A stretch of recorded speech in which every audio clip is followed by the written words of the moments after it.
Welcome to Negotiating Happiness, the show that helps you find happiness, success, and balance in your work and life. I'm Adriana, your host for this journey into entrepreneurship and personal growth. We're broadcasting live on 107.7 and 105.3 FM in New Orleans as part of the United Public Radio Network. We explore the latest strategies, insights, and stories from successful entrepreneurs and experts. From managing stress to building a thriving business, we've got you covered.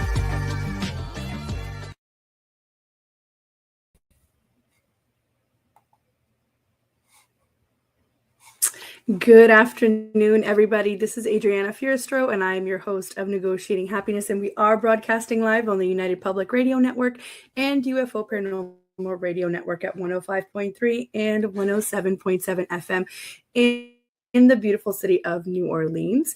If you want to sit back and relax and watch some of our shows on the network on your big screen TV, all you have to do is go on Roku TV and type in UFO Paranormal, and we'll be there.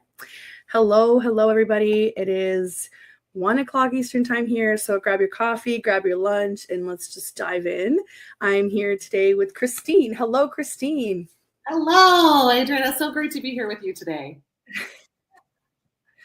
Yay, it's all working. We had some technical difficulties, but we are here, people. We are showing up on this Monday.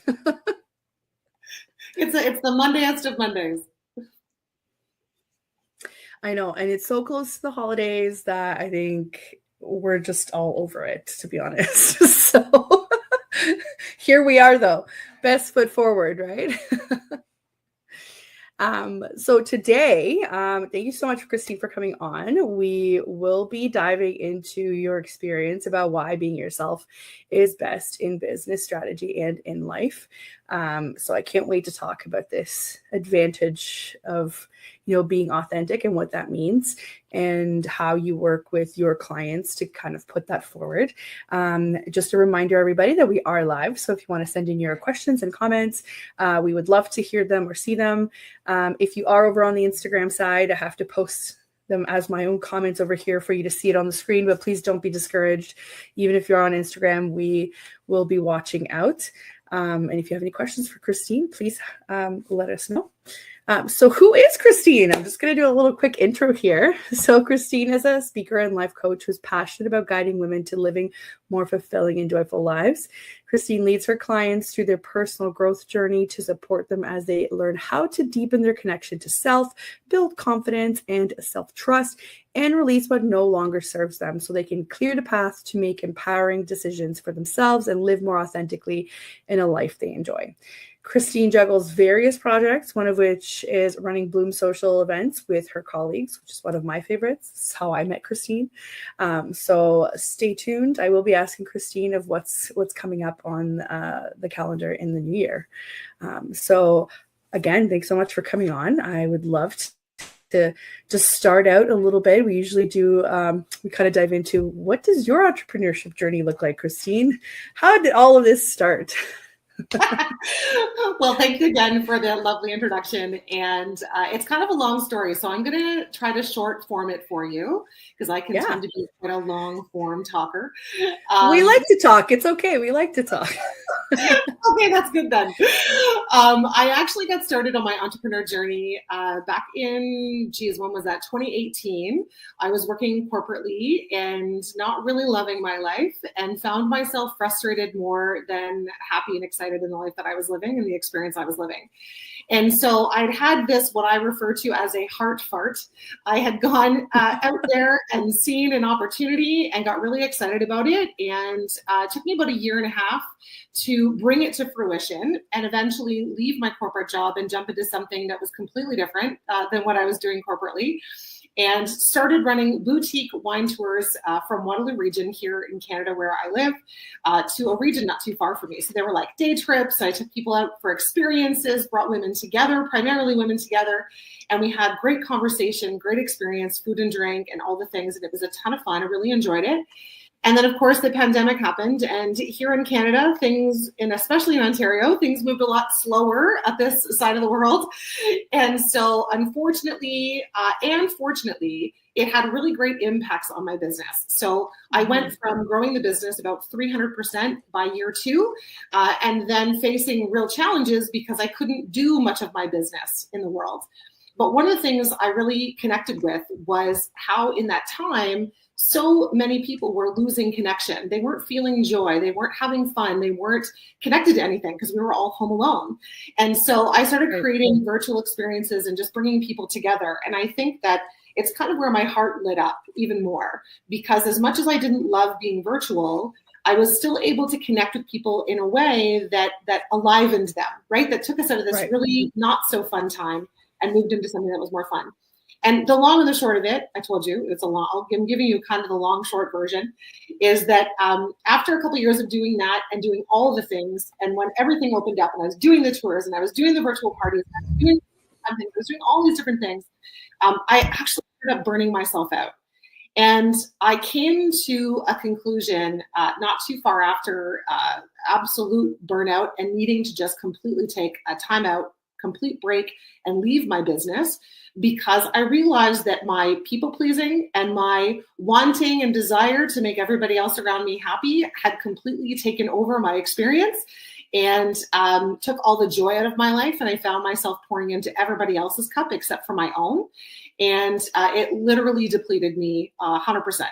And so that's where the journey started. And what is really interesting is that at first I felt really defeated in that, but then quickly realized that as I was recovering from burnout and as I was recovering from being in a place where I was constantly, actually referred to it as energy pleasing, as I was doing all of those things all the time, I realized that I wasn't the only one. And as I started to talk to women, I realized that so many of us are in this place where we give so much of ourselves to everybody else, but we don't ever really pour back into our own cup. We feel selfish. We feel like there's, it's not appropriate. We feel guilt when we take care of us. And so I realized that I wasn't the only one impacted by burnout and this people or energy pleasing, and that I could help a whole bunch of other women, release themselves from the burden of having to feel like they had to be everything for everybody else, and instead lean into the power of taking care of themselves. And so it's been a journey the last couple of years. That's what I've really leaned into.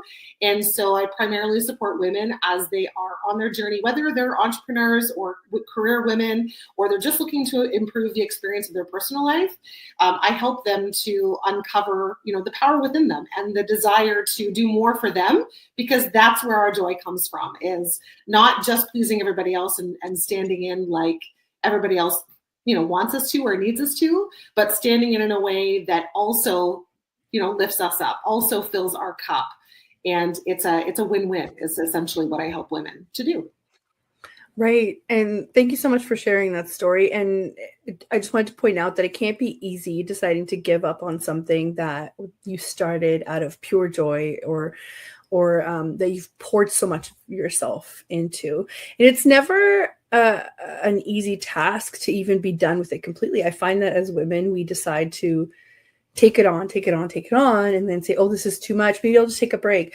But it's really, really hard to just let go completely of something, right? So when I was reading your bio and everything, I think that was such an important part for me, because everyone's like, we'll learn how to do all of these wonderful positive things, and then there's no like cycle, right? Like the cycle is like you have to make space in order to bring those new positive things. So that's really interesting how that kind of came full circle for you, because you had to let go of something that you cared about in order to make space for this brand new venture that you're on, right? Yeah. And it was like, and anybody who, of course, has started a business, it's like your baby, right? You pour everything that you have into this thing. I put not only my energy and my time and my my creativity and all of these things to pour into these experiences, but I also took everything financially that I had to put toward it, right?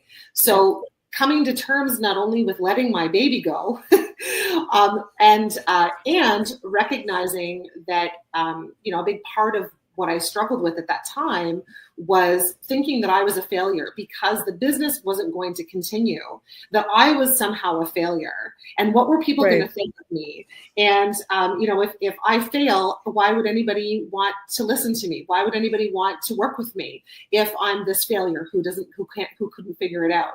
And the truth of it was that, like, it wasn't that I couldn't figure it out. It was that there was this thing that happened in the world that took us out, right? A lot of us. It was great for some businesses, not so great for others. But also, I think it was also recognizing in me these ways that I was showing up in the world. And that there's nothing wrong with showing up in great joy and connection with people and giving your heart to people and helping them really enjoy an experience. But also that we can pour from, or we overflow from a full cup. We can't pour from an empty one. And ultimately, that was the biggest lesson that I learned. It was like, I gave everything to it, but then that was the stickler in it, right? Like, that's what brought me down. Right. And we also do it from a place of fear, because if we weren't fearful, we would learn how to let go of things a lot easier. It's like you said, it's like, why would people be listening to me? So it's not only do you have to get over what other people might think of it, you have to get over your like inner fear of what does that really say about me. But we've had many episodes where we talked about how you can learn and grow from failure, right? And I love using this example, but everybody in the digital space knows Canva, right? And Canva is a large platform. If you don't know it, for, graphic design, for, you do all of your marketing materials on them. Huge platform. Everybody knows it. Everybody uses it. It's a subscription. It's paid or free. Really great reach. I think the creator of Canva got turned away 40 times for capital.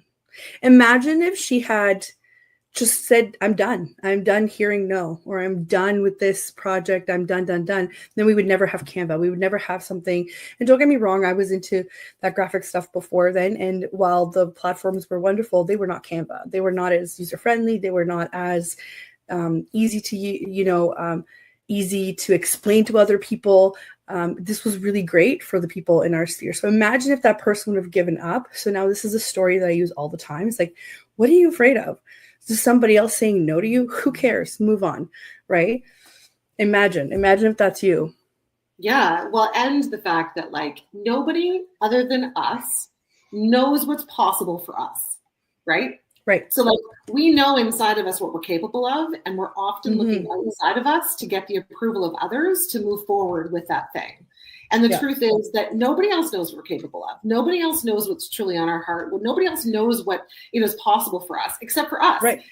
And without taking risk, we will never know if it actually is for us. And like you said, if we don't ever experience failure is often our greatest teacher, right?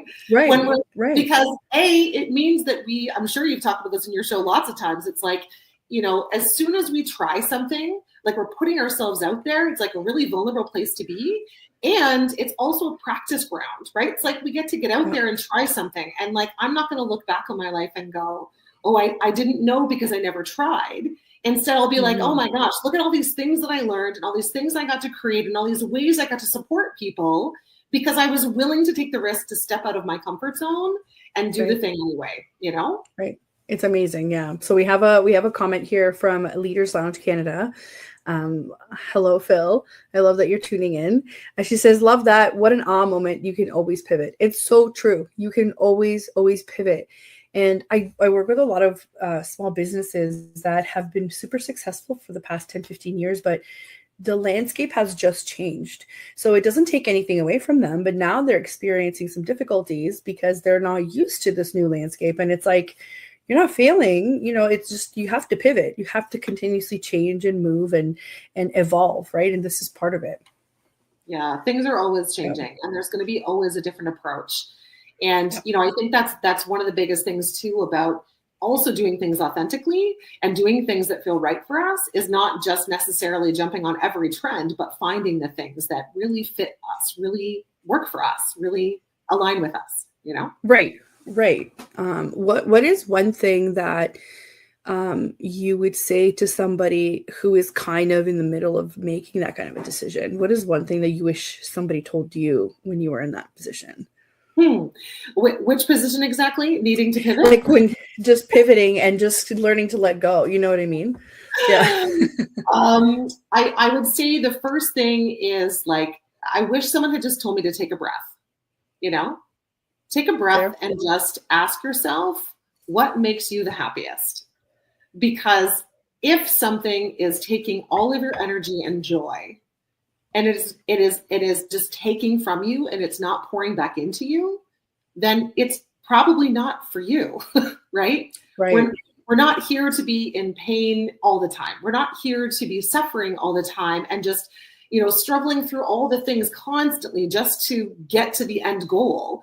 The end goal can change. The whole landscape can change. We can completely change our mind on what we're doing.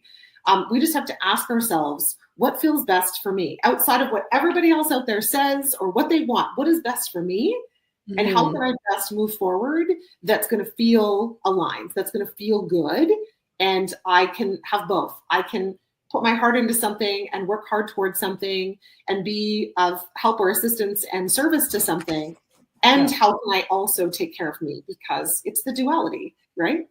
Right. No, that's really, really great advice.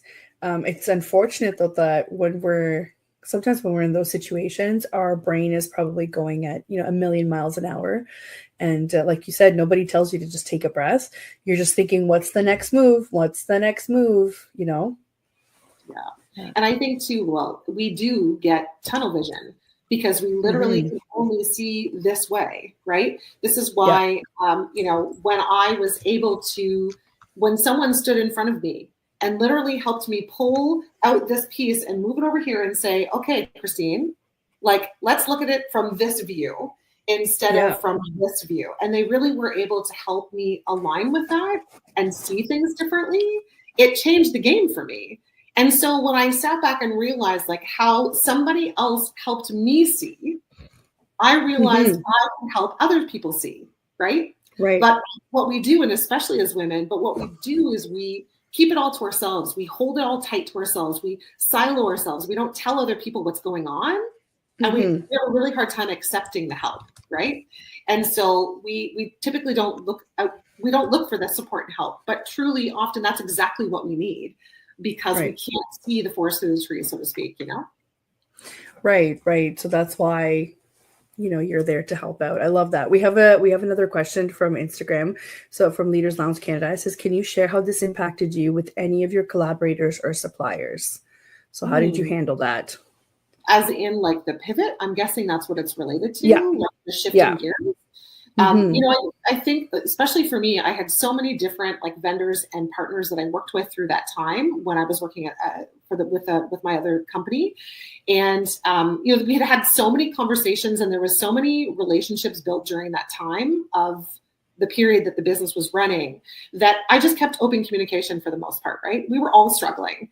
And so when I finally made the decision, I didn't just go out there and blurt it to everybody, but I did have those connection conversations with those people and just say, I would love to continue, but I'm just no longer able to work in this manner. I'm just not able to do it anymore. I have to let it go. And it doesn't mean that I'm, done with our relationship. It doesn't mean that I'm done, sending people to your region. It doesn't mean that I'm done with these kinds of experiences forever. It just means that right now I'm tapped out and I have to pour back into me, right? It's just not working anymore. So it definitely impacted in the sense that, naturally I wasn't bringing people to them anymore. So it impacted them not having those people come.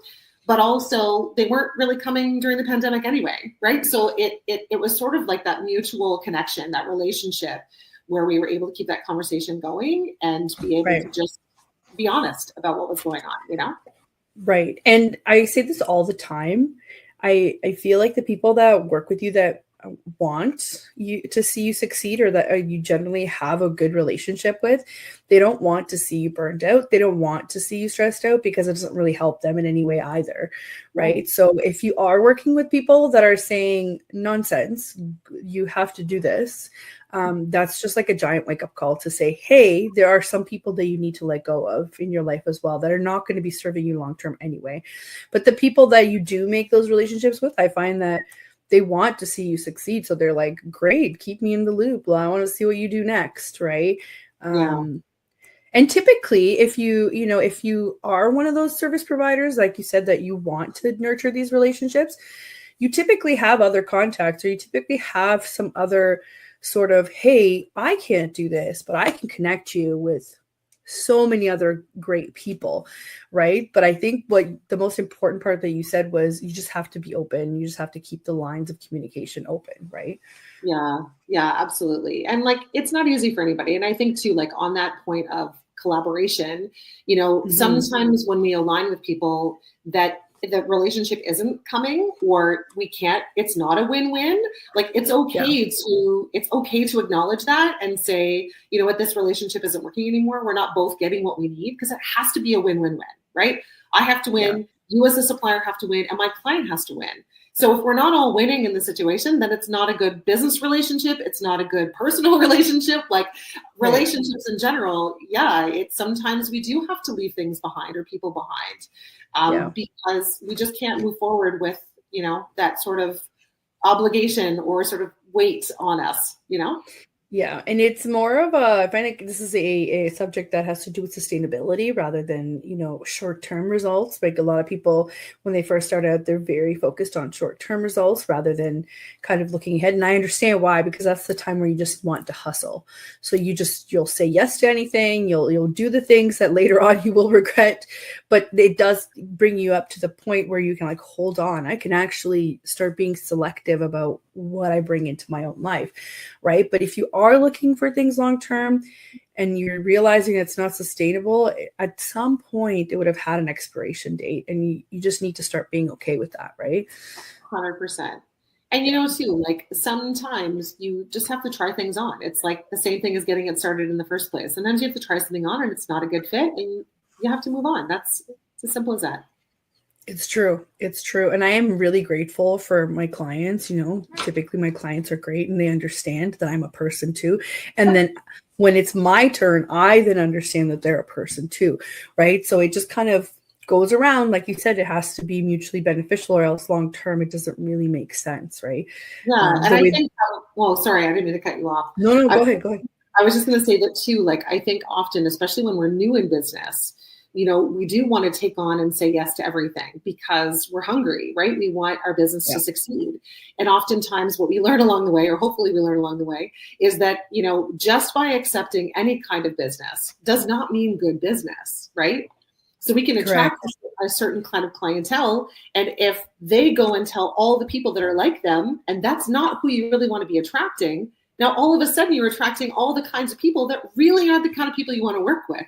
So, I think that it's like building a business is a lot like building a family, right? You're surrounding yourself with people that are going to be supportive. You're all winning together. You can communicate. You can, support each other. And sometimes, it's just not a match. Yeah, no, it's true. So if we're to go into, obviously this is a much larger conversation, into this whole being authentic, right, in your business and life, how do you know? I've always struggled with this myself, right? Coming from the corporate world and how you're not supposed to do certain things. And now in the digital world, it's kind of like I'm a personal brand. I can do what I want, right? As long as I'm resonating and I'm not hurting anybody, like I can do what I want, it took a while to get there. But how do you know when sharing something about yourself is too much? Like how much authenticity is too much authenticity, if that's possible? This is a great question. First, I think that it's possible that some people misunderstand what it means to show up authentically. It doesn't mean just spilling out everything and all the things all the time. That is not really authentic, right? It's I would say that it's mostly what I kind of a rule that I live by, with some colored lines, some jagged lines I can color in and outside of, is that if I am sharing something, because usually for me, authenticity equals vulnerability. It means that I'm showing up as I am. It means that I'm showing up and I'm sharing experiences that have happened in my life. And so as a personal coach, as somebody who helps people, right, live in more of aligned spaces in their lives, I'm not just asking them to do the work and share from their vulnerability. I'm also going to share from mine. Because the more that I share as I am a human and the things that I have experienced, then they're going to feel more comfortable to share with me too. It's a two-way street, right? It's part of that relationship building. But I would say like that rule that I sort of live by is if I'm still in pain from the thing or the experience, I'm not sharing from a place of pain. Instead, I'm sharing from a place of the lesson. So when things are happening in the moment is not often the time that I'm sharing, right? Especially if something is really big. So for example, when I realized that I had to close my last business and I realized that I was going to lose everything. And I realized that I was taking a huge ego hit from having to do that. And that I felt like I was a failure and I was afraid of all of these things. I didn't tell anybody any of those things until I could come at it from a different place where I could say, hey, you know what? This is happening, but this is happening, but also here's what I'm learning.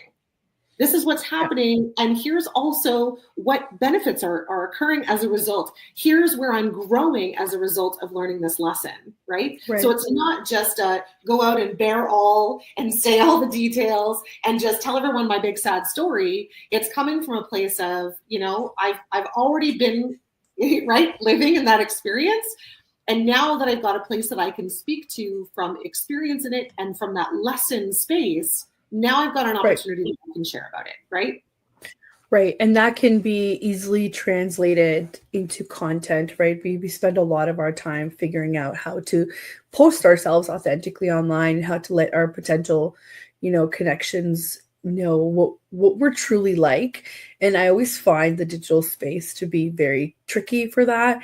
It's like you said, you don't bear it all, but I do think that they need to see some of your journey or at least understand that you know where they're coming from, or that you're not just swinging around wins everywhere, right? I think that's really important too. Like, for example, I hate the marketing that's all about make 6 figures instantly tomorrow, right? I hate it so much because they don't teach anything about sustainability or stability in something, or how that's going to impact your community later on, what you're building, right? So I like this whole authentic, showing up authentically, but it has to be consistent, it has to be everywhere, right? So for me, talking like this in a podcast where it's not rehearsed, it's just me, things just come out. I find that to be part of my authentic self, right? Sometimes it sounds a little crazy, sometimes it doesn't. That's okay. That's just me. This is what we're going to be talking like if we were to work together, right? And then showing up on my feed where I'll say, hey, your website might not cut it. Mine didn't. I've changed it 3 times. You know what I mean? So to me, it's like this fine balance of what do you think people are going to take out of it in terms of value? Is that valuable, or is it just becoming like one of those, like, like, are you going to be an influencer where they get to see you live, like crying and screaming because something happened, right? Like, that's not the goal, I don't think. So that question had to be asked to say what's authentic. Yeah, well, an unpopular opinion, would be that we're not always going to do things that are for everyone, number one, right? And I think we're often quick to, we hear 50 people say, oh my gosh, this is amazing, I love this. And then we hear one person say, I don't like this, you should do this, you should do that. And we hone in on that negative, right? Our brains are kind of tuned into that negative comment. And it's like we want to fix it, right? But the truth is, we have 50 other people that have consumed your service or enjoy what it is that you have to offer. And that one person out of 50 is not enjoying or aligned with your service. That's okay. They don't have to be, right? Not everybody is going to be your customer, right? And I think that when we're showing up authentically in our businesses, we're showing up and not everybody's going to want to hear what we have to say. Not everyone's going to align with that. And that's okay. Right? Right. Yeah. No, exactly. It just seems to me that it's now a race to who can do socials better these days, and we talk about this a lot, and that's just not the vibe, right? Like if that's what you're worried about, maybe that's the kind of industry you're in, fine. But typically the people that we talk to are not those people. They're the people that are trying to sell a service, that have passion for helping others, or for providing others with some sort of value, right? So creating a community is probably a lot more important than getting the views, or honing in on. I love it when people start shaming other people, and you're like, okay, you've definitely lost like the goal here, right? Not to say here's a real topic that we talk about all the time, like scope creep, and people not seeing the value in your service. Then we start talking about what is the ideal client for you, but we wouldn't, you would never go on and say, how dare you, so and so, you can go do it yourself then. Like, that's just wild to me when I see that online. Yeah. Right? Yeah. Well, and the other thing too is like, again, we're often hearing all of these shoulds. I should show up in social media this way. I should be going after this many clients. I should be making this kind of money. I should be, having this achievement goal. And Right. Don't get me wrong, achievements and goals are awesome things to have on your plate, and they're great things to strive for. And also, is that when we are building relationships and we are building business, like I come from, and I believe you're the same, is like a heart-led space. If I'm coming from a heart-led space and I have a heart-led business, my number one focus is not on my revenues coming in. It's amazing when they come in. It's awesome when they come in. But if my number one focus is just more dollars, I'm not in it for the right reason. Number one, I'm in it just to make money. And big picture, that probably will not have great success, right? It might show up for a short period of time, make lots of money, but where is and again, it comes back to authenticity. Where is the connection and alignment for us in that? So what are we going after when we're just looking to have more followers, have more clicks, have more money in the bank account? It's like, well, those are the achievement markers. And truthfully, there are certain ways that we show up that support us better than others. But if we instead focus on delivering what our heart is leading us to deliver, and connecting and making those relationships, and even if it's 150 people, hey, you've now got 150 people that are really connected to your message, instead of having 50,000 people that are disconnected from your message. You know what I'm saying? Right. And it's so true. And I kind of slipped into it last year. I'll give you an example. I was looking at my followers list. So first off, I've never been like, oh, I need to get to a certain amount. I knew that wasn't going to help me in any way, especially because I was just talking about how I had a couple of wins last year. I think I got 5 different projects just in the span of December, and they all came from Instagram. So I was like floored. I was like, what is happening? Right. But it was just the consistency, right? Shout out to Taylor for keeping me consistent on Instagram, right? So that was just the consistency paying off, even though it was maybe once a week, maybe twice, right? Like, it's nothing crazy. So I said this year, I was like, I want to get to 1,000 followers, not thinking that how is that going to really help me, right? Here I am in December 16th, and I'm still not 900, right? So what are the odds? Probably very slim. But then I started thinking about it. I'm like, but how is that going to help me? How is that going to just so I could like tick a box? So I think even when we do make these goals, we just need to kind of keep grounded to say, what is the long-term, effect of this? How is that really going to help me? Am I going to go into January with a significant loss that I'm not at 1,000 followers? Absolutely not. I am not. My life will continue the same. I will continue servicing my clients the same, and Taylor's going to keep me consistent on Instagram still. So, you know what I mean? So what's that really solving for you? Yeah, it's funny because I remember someone once saying, I forget where this came from, but it certainly is not mine. Someone saying, no matter how many people show up, whether it's on your Instagram, whether it's in your stories, whether you're live in person somewhere, you're speaking at an engagement, if there is one person in the audience, you still speak to that one person like you would speak to 100, like you would speak to a 200 or 1,000 or 150,000, right? Yeah. So you're showing up no matter what, no matter how many people are there, because Is it great to have more people? Sure. But we have to ask ourselves, like, why am I going for that goal? Like you said, how is that serving me? Okay. Instead, would I like to attract 2 more clients in my business to do one-to-one coaching? Amazing. Yes. So now maybe I can align myself with that goal instead of I just want to have, 500 more followers. Instead, actually, I want to make more connections. And I know, like, based on math, if I reach out and have 40 connections with people and I'm having these little side conversations with people, that out of those 40 conversations, 1 or 2 of them are likely to convert to a client, right? And that's the energy that we can put in. It's like, what do we want the outcome to be? And what kind of energy are we aligning with to get that, right? It's like, you hear when people say, oh, you have to post 5 or 7 times a week on Instagram or 3 times a day. Like, no, you don't. No, you don't. Right?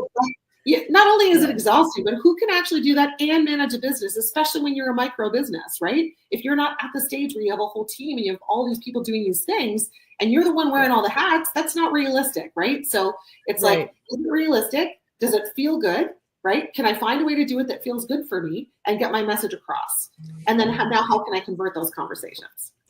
And also, just to point out this whole craziness of 5-6 times a week, if your audience is just seeing you ask for something 5-6 times a week, they're less likely to engage with you because you're asking them for something. And like, if you're just saying, register for this, and I've made those mistakes too.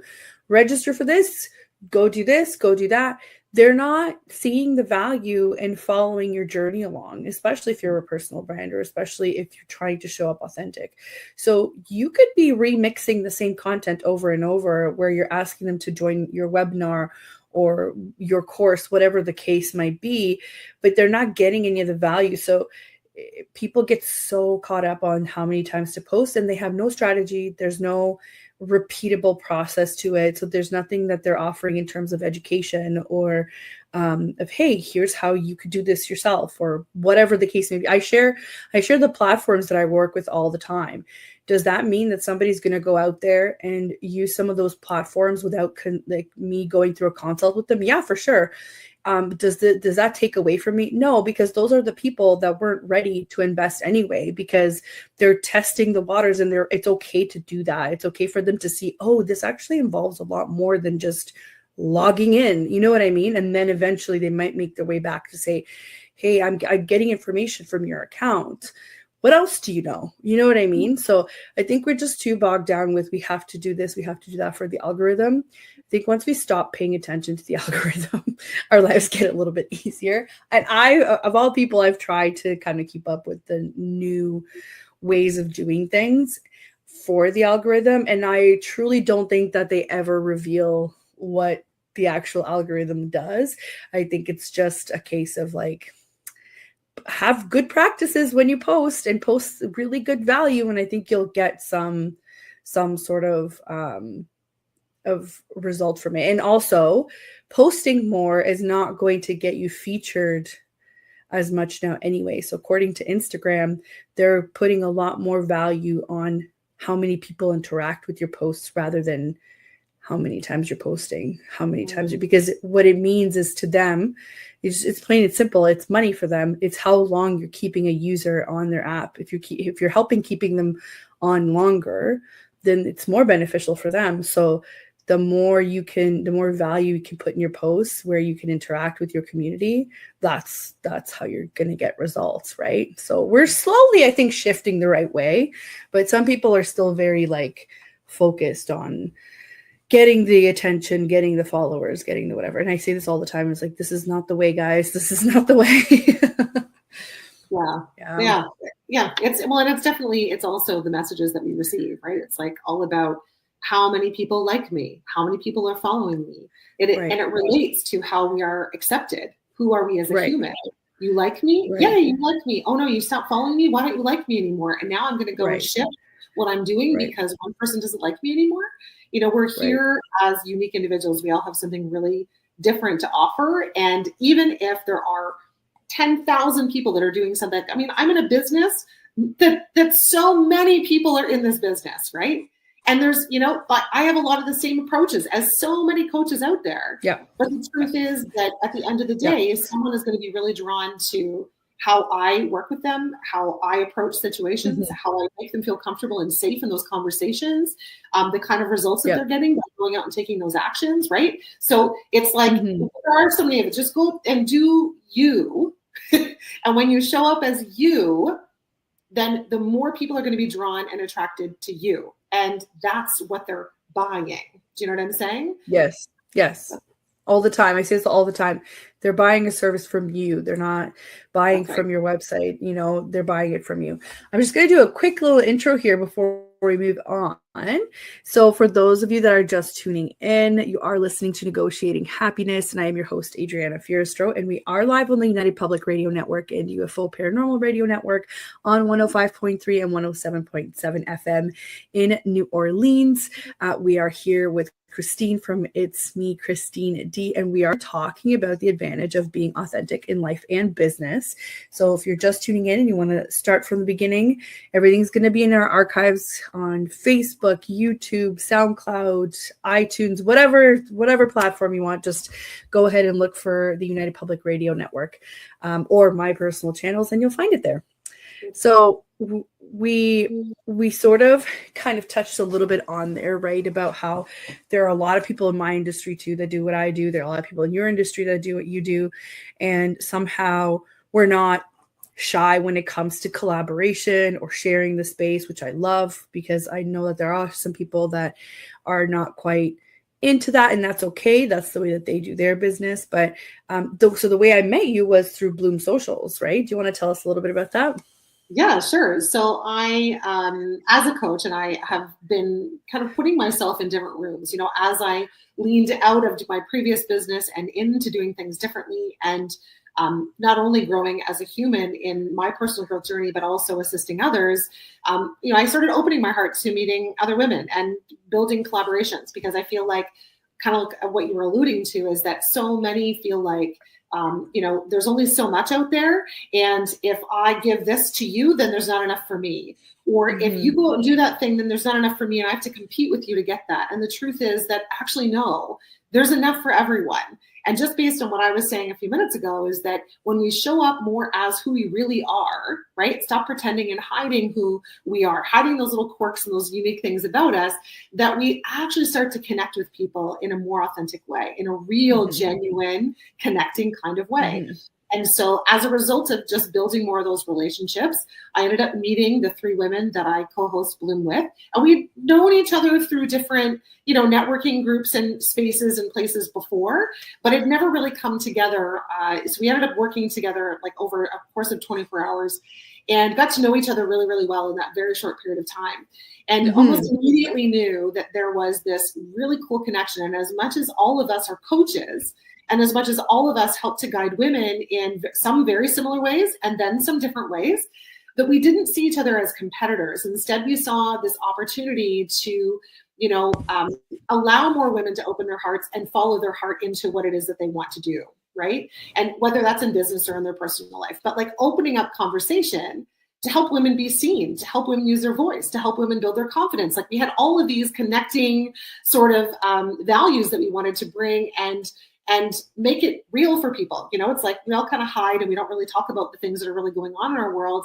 And we really wanted to create an opportunity for people to come together. So that's how the Bloom was born. First, we hosted our first Bloom event last year in March. It was it last year? I'm like, wait, was that this year? Never mind. Anyways. Yeah. We're almost there though. Almost there. But essentially we came together for an event. We had over 100 women in the room and it was incredible. And it just created this opportunity. We realized, okay, it's not just our hearts. It's not just us who really want more rooms, that there's opportunity to grow, an opportunity to tell real life stories, an opportunity to connect in a deeper and more profound way and lead us to more personal growth and doing more of what we want to do in the world, that this is something that women want. So we quickly kind of just tried to, okay, well, could we do another Bloom event? And the truth is that a big event like that took a lot of energy and planning. And as much as we want to continue doing those, we wanted to find a way that was a little more accessible, not only for us, but for the people coming. So we decided to host a smaller, more like panel discussion and workshop style event that would be in an evening. And our first one was hosted just in the, oh my gosh, when did we do it? In the fall, in September. And and now, of course, we're leaning into our second one in February. And the events are amazing. And we're talking about, things that women are facing, things that women struggle with.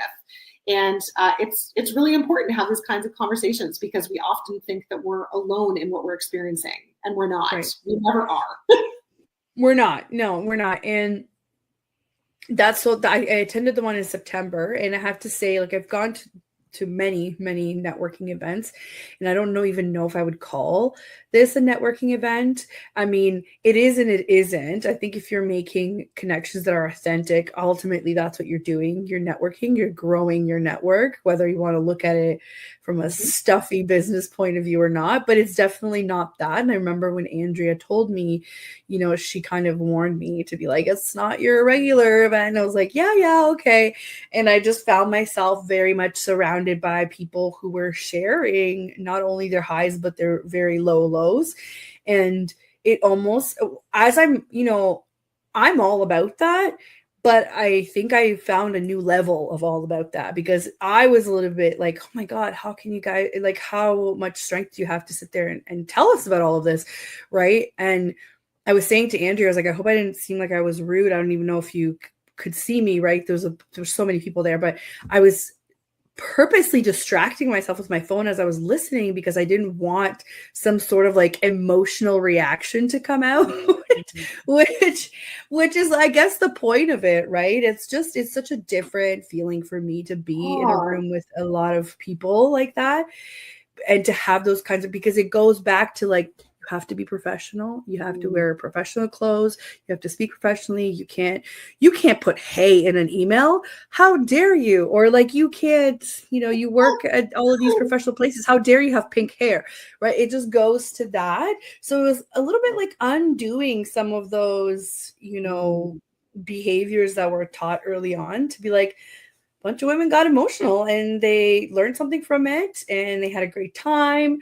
And that's okay, right? Like, let's do it again. So needless to say, I'm going to the next one. Amazing. I'm so happy to hear that. And, it's like, we've been taught shame from a really young age. And when things happen to us, we don't share them because we feel shameful about them. Right. And the truth is that when we start to talk about the things that we have felt shameful about, that shame disappears. That shame evaporates, because all of a sudden, when we're connecting, first of all, on that level, right? We're like, somebody else sees you share, and then they're like, oh, wow, like I can totally resonate. Even though that's not my story, I can totally relate to those feelings of that story. I can totally relate to how you would have experienced that. And as a woman, I'm like there with you, right? Like, and now let me share about me, because now this is true and deep connection. I think a lot of what, social media and all of these things have provided some really amazing, incredible benefits to us. But one of the downsides is that we've stopped connecting as human beings, right? We are human beings who have feelings and we experience things. And when we share them and when we talk about like facing them and acknowledging the stuff that's going on in our lives, oh my gosh, it's like letting go of baggage, letting go of old feelings, letting go of old energy that allow you to spring forward, because you're not carrying all the weight of those things anymore. And instead, we're all sharing it together. And it's kind of a really beautiful experience. I love it too. I'm so glad to hear that you loved it. And I just wanted to even mention that it was never intended as a networking event, although many of the people who came thought that it was going to be a networking event. And to your point, when as women, we are here to lift each other up. We are not here to compete with each other. We have been sold and told lies about how we're supposed to be in the world, right? And there's so much for everyone. And truthfully, if we all come into a room and we're supporting women who are in business for themselves, or we're supporting somebody who isn't, right? Somebody who just is looking to connect and make new friends. And now we're just helping each other, because I go to a different room and I'm like, oh, hey, I met this Adriana girl. She could totally help you. I loved her energy. Now I'm going to refer her to you. Whereas like, I'm not going to refer you based on the fact that I got passed a business card. Right. And so it all comes down to those relationships again. I think at the core of everything that we do, we are tapping back into building better relationships and connections with people. People first before business, right? Like, yeah, no, it's 100% right. And I'm a really big proponent now of in-person events, because you have to realize in life, you can't just turn your camera off. You can't turn the look that you have on your face off. You can't just, not make the meeting when or you have to go quickly and turn off your camera. It just doesn't work that way. And it puts you in these situations where it puts you out of your comfort zone. Like I was out of my comfort zone in a good way, right? Like I experienced something new. I actually knew one or two people there, which was kind of great. I was like, oh, hey, how's it going? Right? Like we were in the same room.